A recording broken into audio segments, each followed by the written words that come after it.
Hello guys! Pasarapin natin ng isang simpleng alamang. Baka pati ang bahaw ng kapitbahay nyo ay mauubos nyo. Kasi gaganaan ka talaga sa pagkain pag natikman mo ang luto ko. Tara, samahan nyo ako kung paano ko to ginawa. Ayan, nag-chop po ako ng 2 buong pirasong bawang po dyan. Syempre, hindi mawawala yung sili. Bumili po ako dyan ng 10 piso lang. Siyempre, lilinisan po natin yan. At i-chop.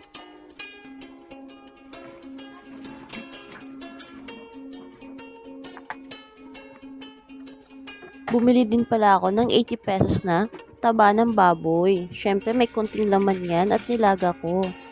Ayan, chop po natin. Siyempre, isiseparate ko po yung mga taba dahil mamantikaan po natin yan mamaya.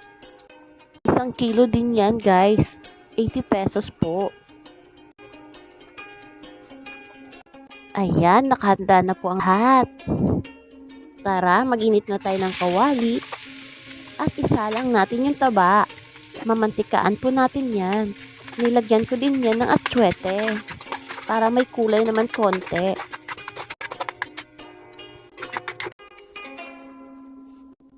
Ayan, lumabas na yung taba niya. Salang natin yung bawang. Halukayin natin para hindi masunog yung bawang. Saka natin ilagay yung sibuyas natin at sili. Make sure po natin na maluto yung mga ricado na yan para hindi siya mapanis guys. Ayan, mekos-mekos natin. Mekos-mekos lang para hindi masunog. At saka natin lalagay yung karne.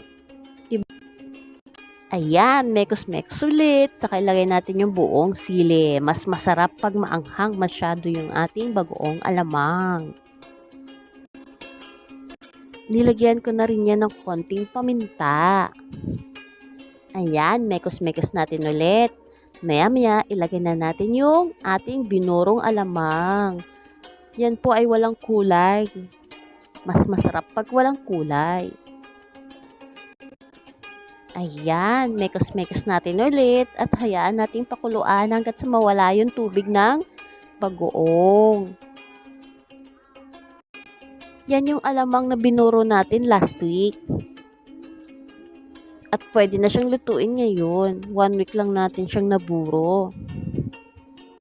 Ayan, after 5 minutes, medyo iga-iga na siya. Saka natin nilagay ang asukal. 2 1/4 po yan. Kaso wala akong makitang sa palengke, kulay brown na sugar. Kaya yan na lang na binili ko. Mas mainam sana kung yung kulay na dark brown ang ilagay nyo guys. Ayan, mekos-mekos natin ulit at hayaan nating mag-absorb. Mga 5 minutes more pa. May umorder kasi nito kaya nagluto ako. Sa susunod, damihan ko na mga 2 kilo kasi parang kulang. Ayan, nilagyan ko po siya ng suka at huwag haluin. After 5 minutes ulit, saka natin haluin. Ayan, luto na po siya. Halos 45 minutes din tayo nagluluto niyan. Ayan na po yung finished product natin. Bili po kayo guys.